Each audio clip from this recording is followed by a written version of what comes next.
Agora eu acho que é uma coisa que vai tocar bem para nós, né? Os cristãos primitivos. Nós falamos dos líderes. Nós falamos antes dos homens que estiveram à frente da igreja, dos principais líderes. E os principais líderes sempre escrevem muito. É engraçado isso, né?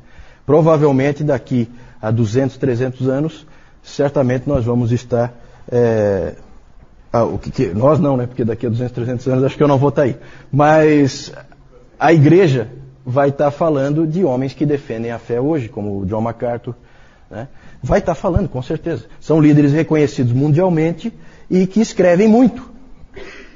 Certo? Então é isso que acontece. Não, sabe, gente, não é diferente. A gente às vezes tem uma noção assim de que nós somos muito diferentes daquelas pessoas de 2000 anos atrás. Não é diferente, nós somos iguais. Iguais. A gente é só mais acomodado, as coisas são mais fáceis para nós. Só isso.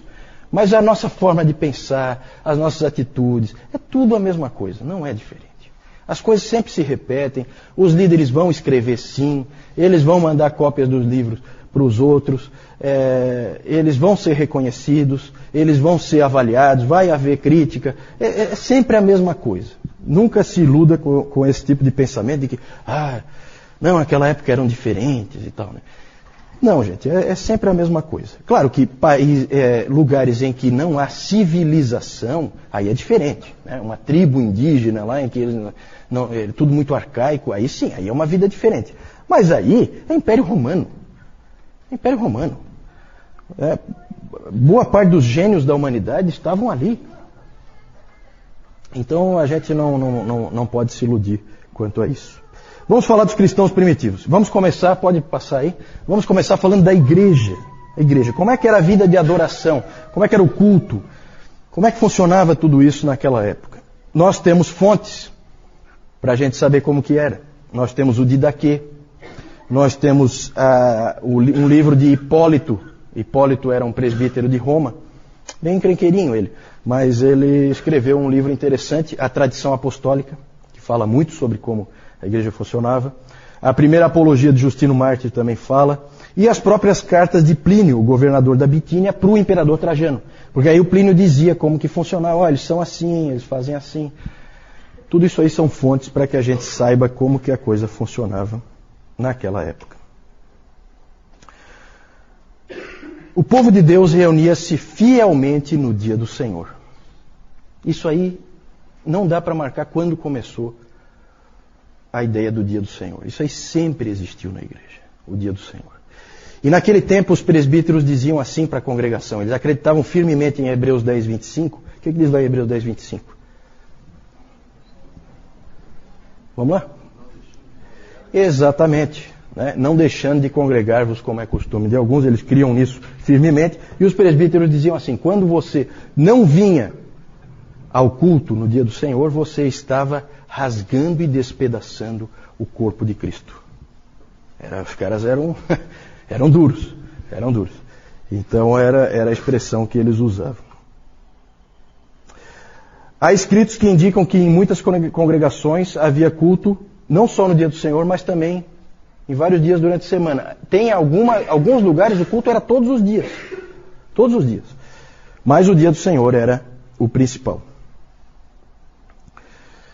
Também, já desde o início, a gente vê no livro do Hipólito, que foi presbítero em Roma no século III, a gente vê que desde o início já havia a ideia do tempo devocional, né, em que você sozinho orava a Deus, lia as Escrituras.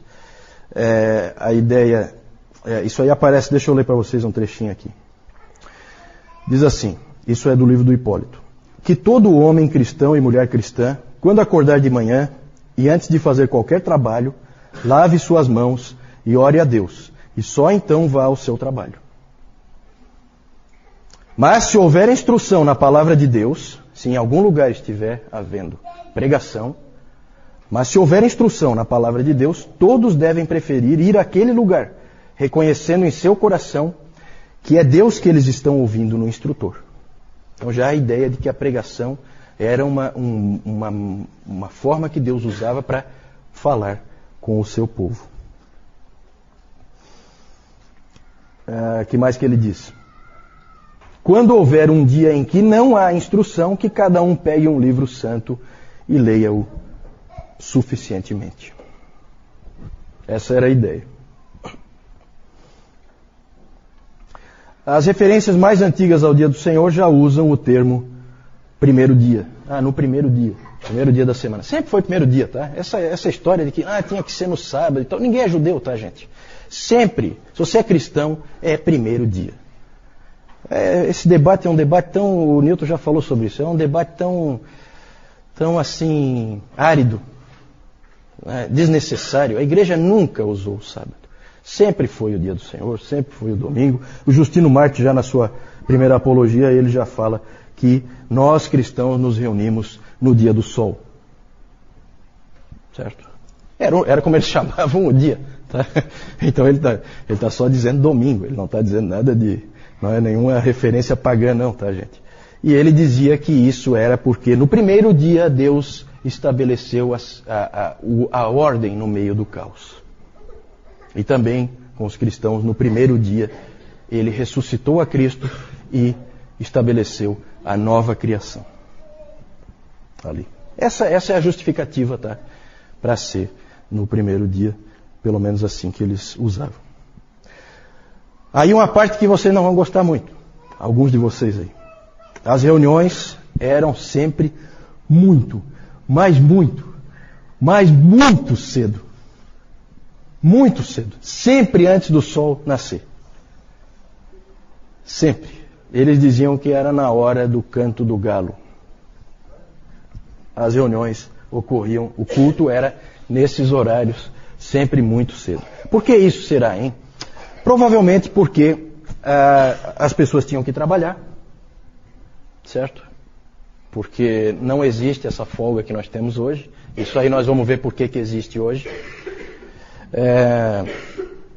Ou também pode ser também por uma questão de privacidade para se proteger. Em alguns lugares pode ter tido esse elemento também. Eles se reuniam em casas, não existiam templos, igrejas, isso aí é uma coisa que vem muito depois. Então eles se reuniam em casas, normalmente era a casa do próprio pastor, que era adaptada, ele morava numa parte e na outra parte se usava para fazer as reuniões. Então era muito comum derrubar paredes para aumentar o espaço, né, e poder reunir as pessoas ali para o culto. Havia sempre leitura da palavra e pregação. A leitura da palavra, pelos registros que a gente tem, não era aquela leiturazinha, vamos ler um salmo. Não, se lia às vezes um livro inteiro das Escrituras. Era às vezes a oportunidade que aquele escravozinho lá tinha de ouvir as Escrituras. Se ele não ouvisse ali, ele não tinha em casa.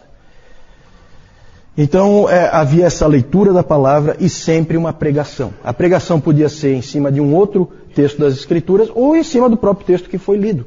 Vinha então o presbítero e explicava aquilo, esmiuçava. Como é hoje? Não tem diferença nenhuma. É a mesma coisa, tá? A pregação sempre existiu. Havia oração também. E a oração, quase com certeza, pelos registros que a gente tem, era de pé. As pessoas oravam em pé. Ainda hoje na Igreja Livre da Escócia, ainda é assim, né? É interessante que eles ficam de pé para orar e eles sentam para cantar. No modelo da igreja primitiva e dos tempos da Reforma também. Na Reforma era assim também, né? Você fica de pé para orar e você senta para cantar. A oração normalmente era feita por algum dos líderes, algum dos presbíteros ou um diácono, e ele elevava a voz em oração extemporânea, e também era usado aquelas orações mais responsivas, né? Aquela oração mais litúrgica, que algumas igrejas, não é só a Igreja Católica Romana que tem esse tipo de oração, existem igrejas protestantes que têm esse tipo de oração, em que, né, oração decorada, vamos dizer assim, em que o indivíduo puxa e a congregação responde e tal. Também isso aí existia. Boa parte das descrições que nós dispomos, elas não mencionam cânticos, mas também muitas outras mencionam cânticos, certo? É quase certo que todas as igrejas cantavam salmos e depois, mais tarde, hinos. a ceia do Senhor era celebrada todo domingo. Todo domingo. E sempre só participava da ceia do Senhor quem? Os batizados. Isso mesmo, dona Carlota. Os batizados. Os batizados participavam da ceia. Os catecúmenos, os que ainda não eram batizados, e os visitantes eram dispensados. Eles nem ficavam no local em que a ceia era celebrada. Nós vamos ver que os sacramentos eles tinham uma importância muito grande para a igreja primitiva. E aí, já que falamos dos batizados, começa a acontecer, segundo século e terceiro século, começa a acontecer um fenômeno estranho. O batismo começa a ser cada vez mais adiado. Cada vez as pessoas são batizadas mais tarde. Essa questão do batismo, isso é uma confusão, por isso que eu pus ali, é um problema sério. Porque começou a crescer uma estranha visão de que o batismo lavava os pecados. Olha só como é que as coisas começam a aparecer, as distorções doutrinárias. Então começou a aparecer essa ideia de que o batismo lava o pecado. E aí, era uma coisa muito grave voltar a pecar depois de ser batizado. Porque o batismo só podia ser um. Não podia ter 2 batismos. Então eles começaram a adiar o batismo para que não houvesse o risco do indivíduo pecar e aí não ter mais como lavar o pecado. Interessante, né? Uma coisa esquisita isso aí. E essa prática antibíblica aí, ela foi ganhando força em várias igrejas. E com isso passou a levar muito tempo para o batismo. Havia muita instrução e preparação para os catecúmenos. Os catecúmenos passavam realmente por Eles eram cobrados, eles eram exigidos, eles eram provados. Eles praticamente faziam um seminário para ser batizado. Para vocês terem uma ideia do tempo, podia ser 3 anos. O tempo em que você ficava sendo treinado, estudando, aprendendo com os mestres. Eles iam, ensinavam, percebiam em você se você estava crescendo, se não estava crescendo, se você era fiel, se você não era fiel. Eles te cobravam. Os catecúmenos podiam usar o título de cristãos, eles podiam dizer para os outros, eu sou cristão. Lembram da Perpétua e da Felicidade? Elas eram catecúmenas, elas não eram ainda, elas eram cristãs, portanto, mas elas ainda não eram dos fiéis. O grupo dos fiéis é o grupo dos batizados, é o grupo dos que podem ficar na hora da ceia. Então o título de fiel eles ainda não podiam usar. De qualquer maneira, a igreja passou a ser muito cuidadosa com o batismo. No final da preparação do catecúmeno, era comum ele ter que fazer uma série de vigílias. Sabe o que é vigília, né?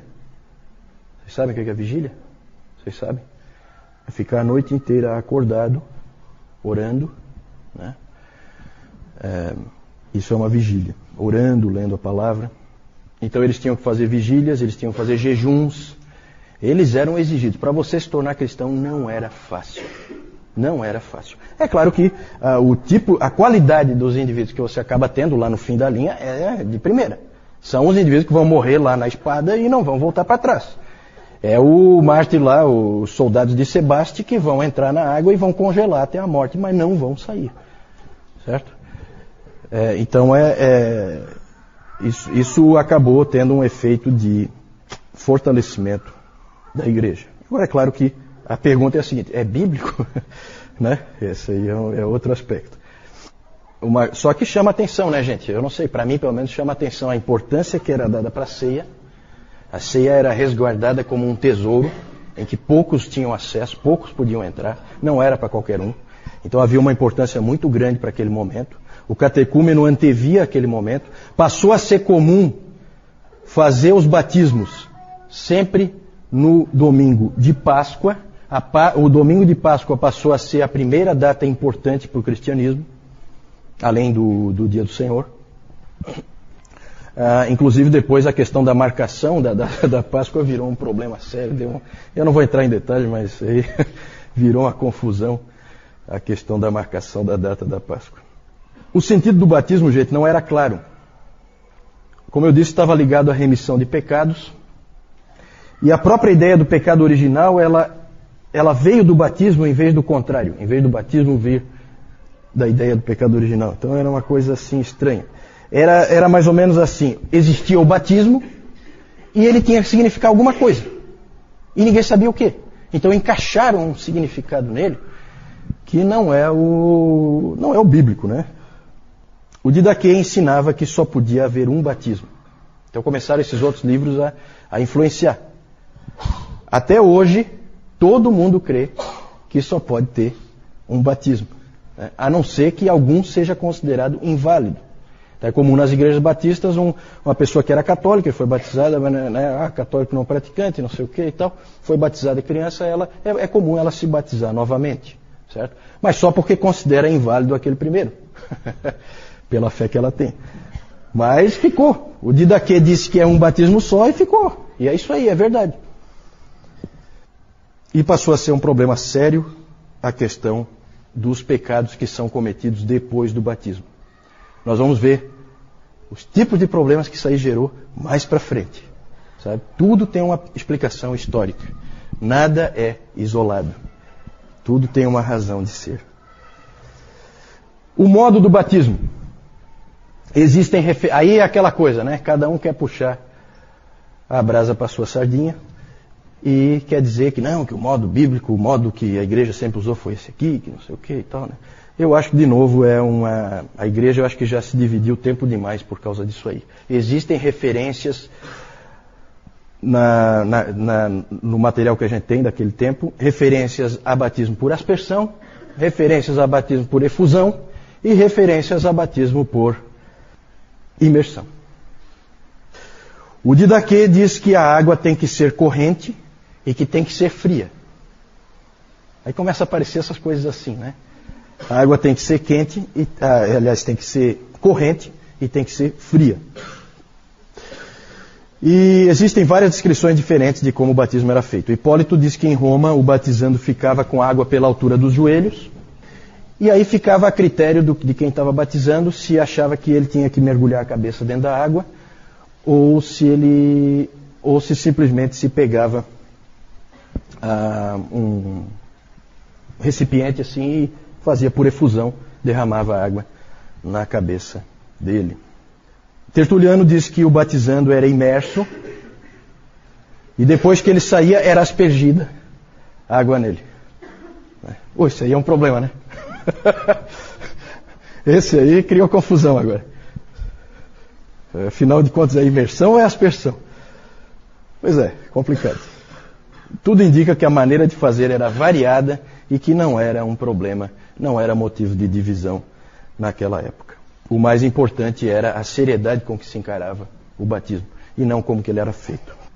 Então a gente pode imaginar como era a coisa, né, gente? Você ficava 3 anos ali, numa verdadeira batalha para você conseguir se tornar um cristão, e aí começava a chegar o domingo de Páscoa, e você fazia jejuns, você fazia vigília junto com o teu mestre, e você antevia aquele momento em que você ia ser batizado, e que você então ia entrar pela primeira vez na Câmara dos Fiéis e ia participar da ceia pela primeira vez.